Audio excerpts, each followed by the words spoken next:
ఆంధ్ర తెలంగాణలో తక్కువ ఫీజులతో high quality results ఇస్తున్న ఏకైక సంస్థ తిరుమల్ ఐఏఎస్ ఇన్స్టిట్యూట్. నమస్తే, వెల్కమ్ టు సుమన్ టీవీ. నేను జానకి.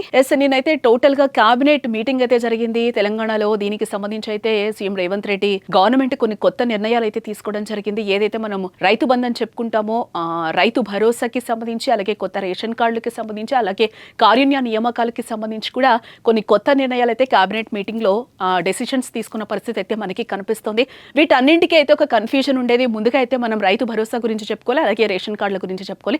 ఇవి రెండింటికి సంబంధించి అయితే జనాల్లో ఫుల్ కన్ఫ్యూజన్ అయితే ఉండేది. ఈ కన్ఫ్యూజన్స్ అన్నిటికీ కూడా తెరదించుతూ గవర్నమెంట్ కొన్ని ఆదేశాలు కూడా జారీ చేయడం జరిగింది. కొత్త రేషన్ కార్డులు తీసుకుంటామని చెప్పింది. అలాగే రైతు భరోసా కూడా ఎప్పటి నుంచి ఇస్తారు అనేది రైతులకు అందరికీ కూడా ఒక కన్ఫ్యూజన్ ఉంది.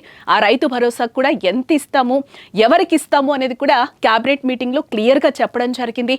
రాళ్ళు, రప్పలు, గుట్టలు ఇట్లాంటివి ఉంటే వాళ్ళకైతే మేము ఖచ్చితంగా అయితే ఫస్ట్ నుంచి చెప్తున్నారైనా ఆ రైతు భరోసా ఇవ్వము అని చెప్పి అదే డెసిషన్ కూడా క్యాబినెట్ మీటింగ్ లో తీసుకున్నట్లుగా తెలుస్తోంది.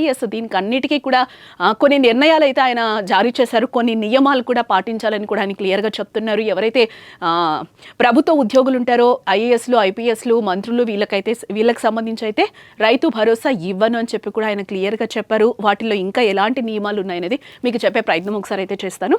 రైతు భరోసా ఏటా 12,000 రూపాయలు ఇస్తామని కూడా గవర్నమెంట్ చెప్తోంది. తెలంగాణలో వ్యవసాయ యోగ్యమైన ప్రతి ఎకరాకు రైతు భరోసా పథకం కింద ఏటా 12,000 ఇవ్వాలని రాష్ట్ర మంత్రిమండలి నిర్ణయం తీసుకున్నట్టుగా ముఖ్యమంత్రి రేవంత్ రెడ్డి తెలిపారు. ఈ నెల 26వ తేదీన గణతంత్ర దినోత్సవాన్ని పురస్కరించుకొని ఆ రోజు నుంచి అయితే రైతు భరోసానైతే అమలు చేస్తామని కూడా మనకి క్లియర్ గా చెప్తున్న పరిస్థితి కనిపిస్తుంది. వ్యవసాయ యోగ్యమైన ప్రతి ఎకరాకు వర్తింపు అని చెప్తున్నారు. భూమి లేని కూలీలకు కూడా ఇందిరమ్మ ఆత్మీయ భరోసా కింద 12,000 రూపాయలు ఇస్తాము అని చెప్తున్నారు. ఎవరికైతే భూమి ఉండదో, నిరుపేదలు ఎవరైతే ఉంటారో వాళ్ళకందరికీ కూడా ఇందిరమ్మ ఆత్మీయ భరోసా కింద 12,000 ఇవ్వడం జరుగుతుంది. అలాగే రేషన్ కార్డులు లేని వారికి కూడా కొత్త రేషన్ కార్డులు జారీ, అలాగే ఈ నెల 26 నుంచి అమలు చేయాలని కూడా మంత్రిమండలిలో ఈ మేరకు నిర్ణయం కూడా తీసుకుంది. పంచాయతీరాజ్ శాఖలో 588 కారుణ్య నియామకాలకు కూడా ఆయన ఈ సందర్భంగా ఆమోదం తెలిపినట్లుగా కూడా మనకి తెలుస్తోంది. చాలా ఏళ్లుగా రాష్ట్రంలో రేషన్ కార్డుల సమస్య ఉంది. ఇప్పటి వరకు కార్డులు లేని వారికి కొత్తగా ఇవ్వాలని కూడా నిర్ణయించాం. మంత్రివర్గ సమావేశంలో ఆమోదించిన పథకాలు 26 నుంచి ప్రారంభమవుతాయి.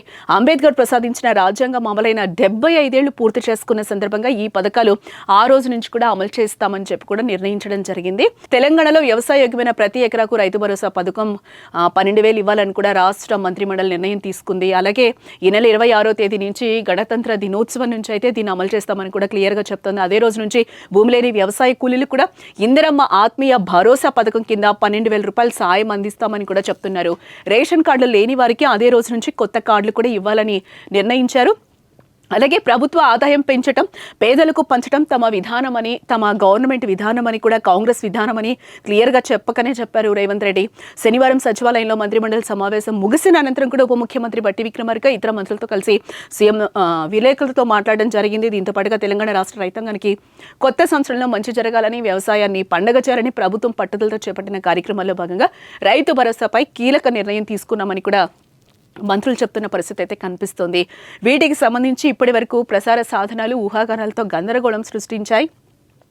వీటన్నింటినీ కూడా పటాపంచలు చేస్తూ మా సహచర మంత్రుల సూచనల మేరకు అయితే నిర్ణయం తీసుకున్నామని కూడా చెప్తున్నారు. రైతులకైతే శుభవార్త వినిపిస్తున్నామని అంటున్నారు.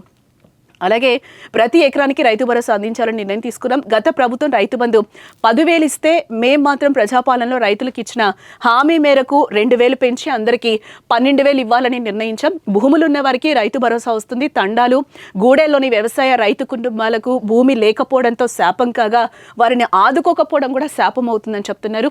నేను ఉప ముఖ్యమంత్రి బట్టి విక్రమార్క పర్యటనకు వెళ్ళినప్పుడు ఈ విషయాన్ని మా దృష్టికి తెచ్చారు. వారు మనలో భాగమే అని గుర్తించి వ్యవసాయ కూలీల కుటుంబానికి 12,000 ఆర్థిక సాయం అందించాలని కూడా నిర్ణయం తీసుకున్నామని చెప్తున్నారు. ఈ పథకానికి ఇందిరమ్మ ఆత్మీయ భరోసా పథకంగా నామకరణం చేస్తున్నామని కూడా రేవంత్ రెడ్డి చెప్తున్నారు. చాలా ఏళ్లుగా రాష్ట్రంలో రేషన్ కార్డుల సమస్య ఉంది. ఇప్పటి వరకు కూడా కార్డులు లేని వారికి కొత్తగా ఇవ్వాలని నిర్ణయించాం. ఈ పథకాలు ఈ నెల 26 నుంచి ప్రారంభం అవుతాయని కూడా చెప్తున్నారు క్లియర్గా. రాళ్ళు రప్పలు ఉన్న వాళ్ళకైతే ఇవ్వమని చెప్తున్నారు. టోటల్గా అయితే చాలా ఏళ్ళుగా రాష్ట్రంలో రేషన్ కార్డుల సమస్య కూడా ఉంది. ఇప్పటి వరకు కార్డులు లేని వారికి కూడా కొత్తగా ఇవ్వాలని కూడా ఈ క్యాబినెట్ మీటింగ్లో నిర్ణయం తీసుకున్నామని ప్రధానంగా రేవంత్ రెడ్డి చెప్తున్న పరిస్థితి అయితే కనిపిస్తుంది.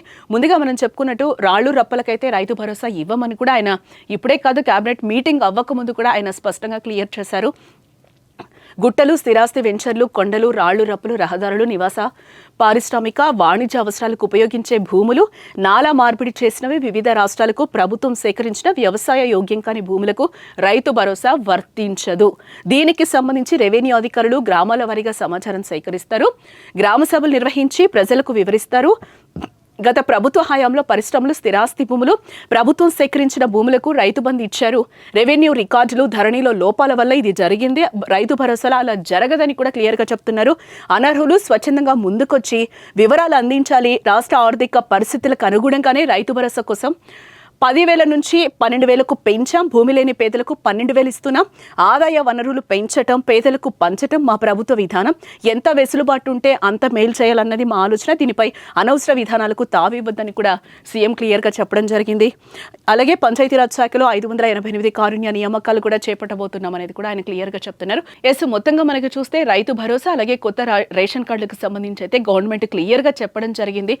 వీటికన్నిటికీ అయితే అమలు చేయబోతున్నాం. 26వ తారీఖు నుంచి రైతు భరోసా కానీ అలాగే మనకి కొత్త రేషన్ కార్డుల స్వీకరణకి దరఖాస్తులు కూడా తీసుకుంటామని చెప్తుంది.